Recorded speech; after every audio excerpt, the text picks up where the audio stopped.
नमस्कार दोस्तों, स्वागत है आप सभी का एक बार फिर से। दोस्तों, अगर आप अपनी लाइफ में कुछ नया सीखना चाहते हैं तो चैनल को सब्सक्राइब जरूर करिएगा। आज की कहानी बड़ी सीख देने वाली कहानी है, जीवन के अनमोल विचारों को बताने वाली कहानी है, बड़ी ज्ञानवर्धक है और प्रेरक भी। इस कहानी को पूरा सुने, जीवन को सुखपूर्ण बनाने का तरीका ये बताएगी। आज की जो कहानी है एक कबूतर और कबूतरी की कहानी है। इस कहानी से आप जान पाएंगे घर की बेटियों की परवरिश कैसे करें, क्या टालें, गलत परवरिश का नतीजा क्या होता है, किसी भी घर में बेटी का जन्म लेना कितना शुभ होता है, कितना खास होता है जब घर में बेटी जन्म लेती हैं। हमारे शास्त्रों पुराणों में कहा गया है कि बेटी का जन्म हर किसी के घर में नहीं होता, बल्कि उसी के घर में होता है जो भाग्यशाली होते हैं। बेटी को लक्ष्मी स्वरूपा माना जाता है। वो बेटियां ही होती हैं जो सृष्टि को निरंतर चलाती हैं। भगवान कृष्ण ने कहा था, हे अर्जुन, जिस दिन इस सृष्टि में बेटियों का जन्म लेना रुक जाएगा तब धीरे धीरे इस सृष्टि का अंत हो जाएगा। लेकिन बेटियों की सही परवरिश करना हर एक के बस की बात नहीं होती। जो लोग अपनी पुत्री को ज्यादा छूट देते हैं, ज्यादा आजादी देते हैं, ज्यादा लाड़ प्यार से उन्हें बड़ा करते हैं, उनकी बेटियां बिगड़ जाती हैं। आज की ये कहानी आपको यही दिखाएगी। बताने से पहले आपसे गुजारिश है कि वीडियो को पूरा अवश्य देखें, क्योंकि अधूरी जानकारी, आधा अधूरा ज्ञान हमेशा घातक होता है। वीडियो को शेयर भी करें और चैनल को सब्सक्राइब करके बेल आइकन जरूर दबाएं। आते हैं कहानी पर। बहुत समय पहले की बात है। एक जंगल में एक कबूतर और कबूतरी बैठे हुए थे। ठंड का मौसम था, बड़ी ठंडी रात थी। तब कबूतरी कबूतर से कहने लगी, आज की रात कैसे कटें, नींद भी नहीं आ रही है, सर्दी बहुत ज्यादा पड़ी है। कबूतरी कहने लगी कि कोई ऐसी कहानी सुनाओ कि मन भी लगा रहे और रात भी कट जाए। कबूतर कहानी सुनाना शुरू कर देता है। कबूतरी से कहता है कि तुम ध्यान से सुनो, बड़ी सीख देने वाली और बड़ी प्रेरक कहानी मैं सुनाने जा रहा हूँ। ये कहानी एक साहूकार और उसकी बेटी की है। कबूतरी बड़े ध्यान से सुनने लगी और कबूतर कहानी बताने लगा। इस कहानी के अंत में कबूतर ऐसी 5 बातें बताता है जो आपको आपके जीवन में बड़ी काम आएंगी। हर पिता को अपनी बेटी को इन 5 बातों की सीख अवश्य देनी चाहिए। कबूतर बताता है, एक नगर में एक साहूकार रहता था। साहूकार के 2 बेटे थे, कोई बेटी नहीं थी। उसे बेटी की बड़ी चाहत थी। चाहता था कि घर में लक्ष्मी पैदा हो जाए। उसने बड़े दान धर्म किए, मन्नत मांगी, पूजा अनुष्ठान किए। आखिर उसकी प्रार्थना भगवान ने सुन ली और उसे पुत्री रत्न की प्राप्ति हुई। जब बेटी ने जन्म लिया तो साहूकार के घर में बड़ा हंसी खुशी का माहौल रहा। बेटी सबकी लाडली हुई। साहूकार अपनी बेटी से इतना प्रेम करता था, इतना लाड़ प्यार करता था कि जिसकी कोई सीमा नहीं थी। बेटी को कुछ मांगने की जरूरत ही नहीं पड़ती थी। उससे पहले साहूकार बेटी की हर इच्छा पूरी करता था। हर चीज उसके सामने हाजिर हो जाती थी। साहूकार के लाड़ प्यार ने बेटी को इतना बिगाड़ दिया कि वो मनमानी करने लगी। वो किसी की नहीं सुनती।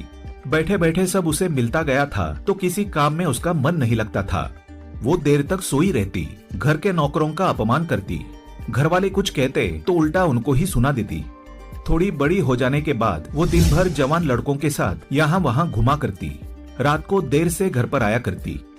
साहूकार की बेटी थी तो पैसों की कमी नहीं थी। अपने इशारों पर दूसरों को नचाना उसे अच्छा लगता था। साहूकार की पत्नी साहूकार से कहती कि तुमने इस लड़की को बिगाड़ दिया है। लेकिन साहूकार अपनी पत्नी को ये कहकर चुप कराता कि एक ही तो बच्ची है, उसे लाड़ प्यार ना करूं तो किसे करूं, अभी छोटी है, वक्त आते बदल जाएगी। दोस्तों, अपने बेटियों से प्यार जरूर करना चाहिए, उनका ख्याल रखना चाहिए, उनकी हर जरूरत पूरी करनी चाहिए। लेकिन इतना भी लाड़ प्यार ना करो कि वो बिगड़ जाएं और खुद का जीवन बर्बाद कर लें। लेकिन साहूकार बेटी के प्यार में बिल्कुल अंधा हो गया था। बेटी के प्यार में उसे कुछ दिखाई नहीं दे रहा था, सिर्फ अपनी बेटी ही दिखाई देती थी।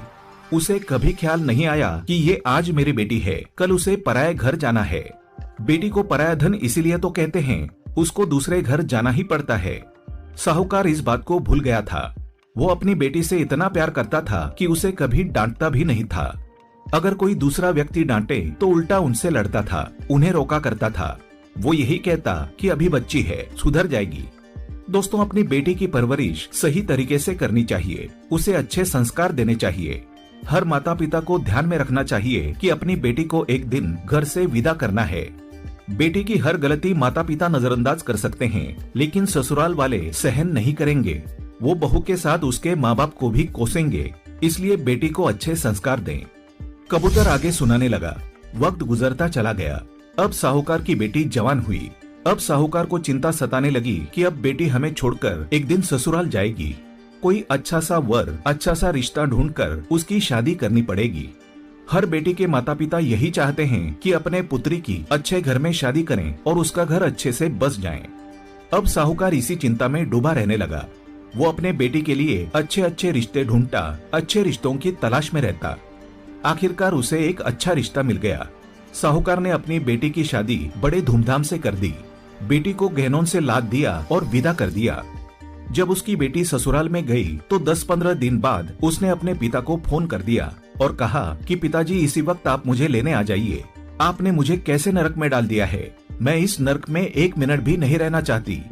साहूकार अपनी बेटी की बात सुनकर बड़ा परेशान हो गया। वो बड़ा दुखी हो गया। साहूकार की पत्नी कहने लगी, रिश्ता तो हमने बिल्कुल सही ढूंढा था, एकदम सीधा साधा खानदान है उनका, लेकिन बेटी कह रही है कि नरक में डाल दिया है। 10-15 दिन में ऐसी कौन सी आफत आ गई है जिसके कारण बेटी ऐसा कह रही है। साहूकार थोड़ा असमंजस में पड़ गया। उसकी पत्नी ने कहा, आप जाकर एक बार देख कर आइए कि माजरा क्या है। बिटिया को भी लेते आइएगा। अगर हमारी बेटी के लक्षण ठीक होते हैं, हमारी बेटी सही होती है और उसके संस्कार बिल्कुल सही होते हैं, तो बेटी के ससुराल में बेटी के पिता को बड़ा मान सम्मान दिया जाता है, उसका आदर किया जाता है। लेकिन जब वो साहूकार अपनी बेटी के ससुराल में पहुंचा तो उसको कोई मान सम्मान नहीं मिला। कोई उसकी आवभगत करने नहीं आया। किसी ने उसे आदर भी नहीं दिया। साहूकार जब वहां पहुंचा था तब सबसे पहले उसे उसकी समदन यानी उसके बेटी की सास मिली।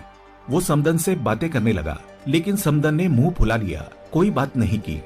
साहूकार फिर अपने समधी से मिला, उससे बात करने गया, लेकिन उसने भी कोई जवाब नहीं दिया। फिर साहूकार अपनी बेटी के जेठ से मिला, उसने भी बात करने से इनकार कर दिया। मान सम्मान तो छोड़ो, कोई उससे ठीक से बात करने को भी तैयार नहीं था। आखिरकार साहूकार अपने दामाद से मिलने अंदर पहुंचा। दामाद ने कहा कि अपनी बेटी को ले जाओ, हमें इसकी जरूरत नहीं है। ऐसी बिगड़ी औलाद आपने पैदा की है, हमारे घर को नर्क बना दिया है। इसे तुरंत इसी वक्त यहाँ से ले जाओ। जो तुमने दहेज वगैरह दिया है वो भी वापस ले जाओ, हमें उसकी जरूरत नहीं है। साहूकार दामाद की बात सुनकर बड़ा दुखी हुआ। वो अपने बेटी के कमरे में गया। उसने बेटी से पूछा कि बेटे क्या बात हो गई। साहूकार की बेटी ने पिता से कहा कि पिताजी, मुझे इस नर्क में नहीं रहना है। अगर आप मुझे जिंदा देखना चाहते हैं तो इस नर्क से मुझे निकालो, अभी इसी वक्त यहाँ से ले चलो। बेटी की बात सुनने के बाद साहूकार उसे साथ लेकर निकल पड़ा। निकलते समय भी बेटी के ससुराल वाले बात करने नहीं आए। साहूकार बेटी को लेकर अपने घर रवाना हुआ। रास्ते में उसने बेटी से पूछा कि बेटी, एक बात बताओ, तुम्हारी सासू माँ कैसी है, कैसा बर्ताव करती थी वो। बेटी ने कहा कि पिताजी, उनके बारे में तो पूछो ही मत, वो तो एकदम डायन है, उसने मेरा जीना हराम कर दिया था। ऐसी डायन के घर में आपने मेरी शादी की है, वो हर वक्त मुझे परेशान करती रहती थी, ऐसी डायन का नाम भी मत लो। साहूकार ने पूछा, फिर तो अपने ससुर के बारे में बताओ, तुम्हारे ससुर कैसे हैं। बेटी कहने लगी कि वो बड़े दुष्ट है, राक्षस की तरह व्यवहार करते हैं। उसके बाद साहूकार ने कहा, ठीक है, उन्हें छोड़ो, ये बताओ तुम्हारे जेठ कैसे हैं। तो बेटी कहने लगी कि जेठ तो एक नंबर का बदमाश है, जल्लाद है, उसकी तो बात ही मत करो, हर दिन मुझे तंग करता रहता था।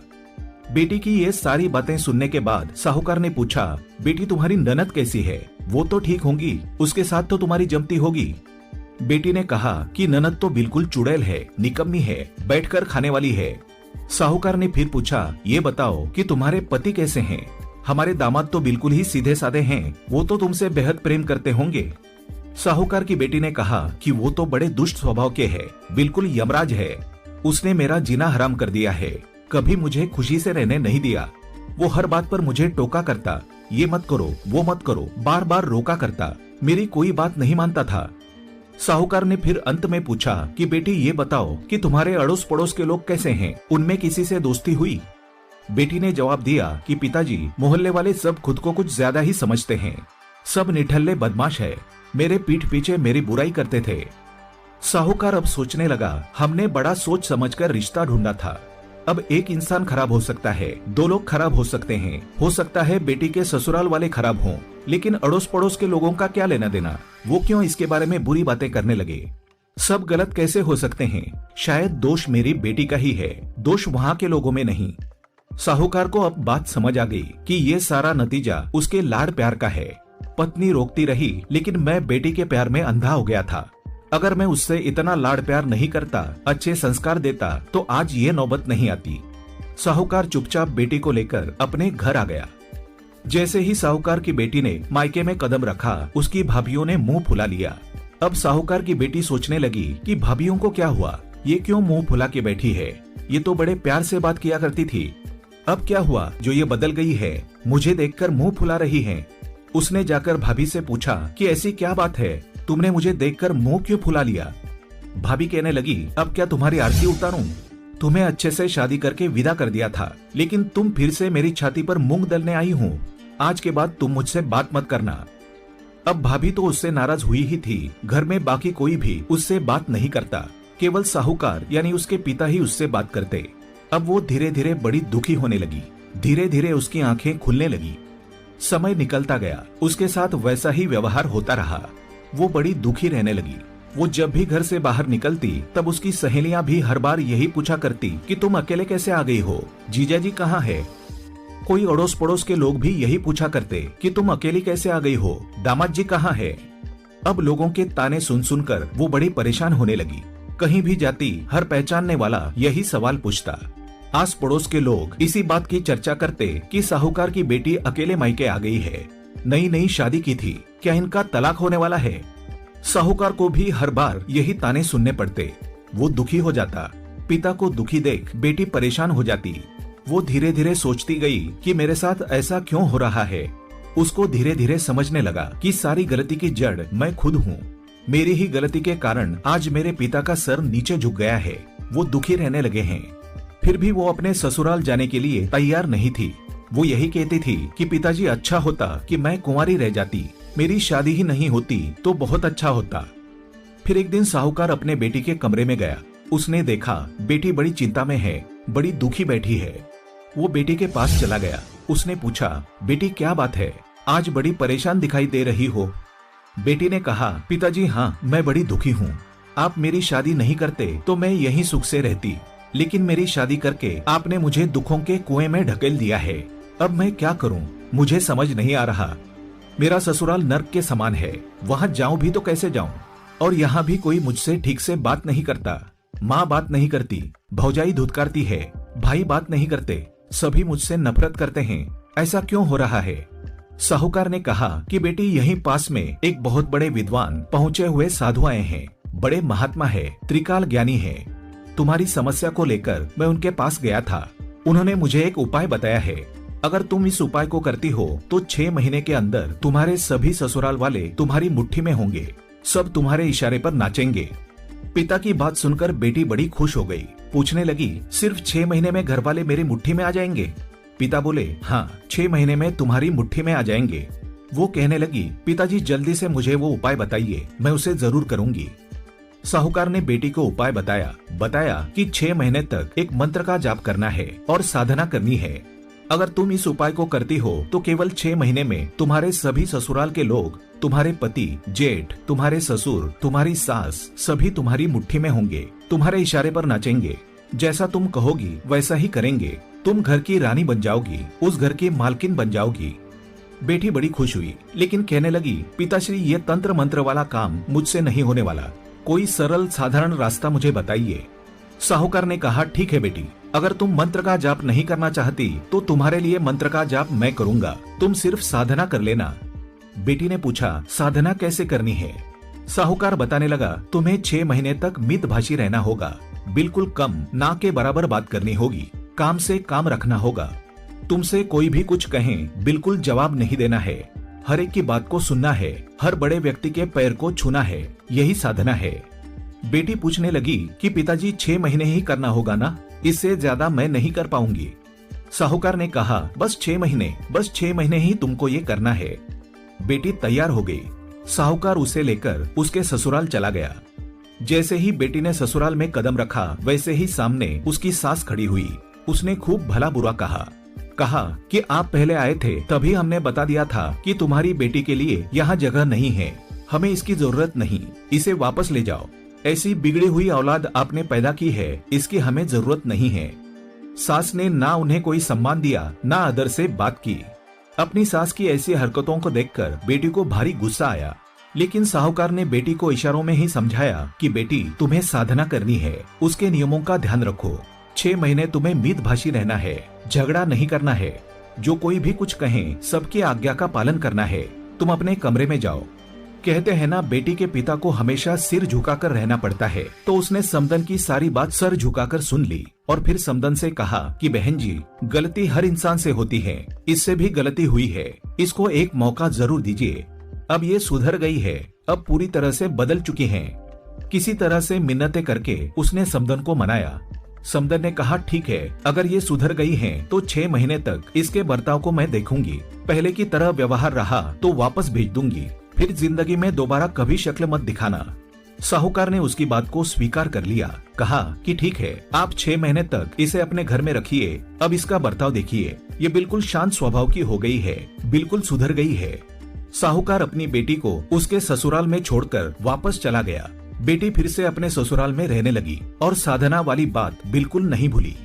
वो सुबह जल्दी उठती, नहा धो के रसोई में जाकर काम में लग जाती, अपनी सास के पांव छूती।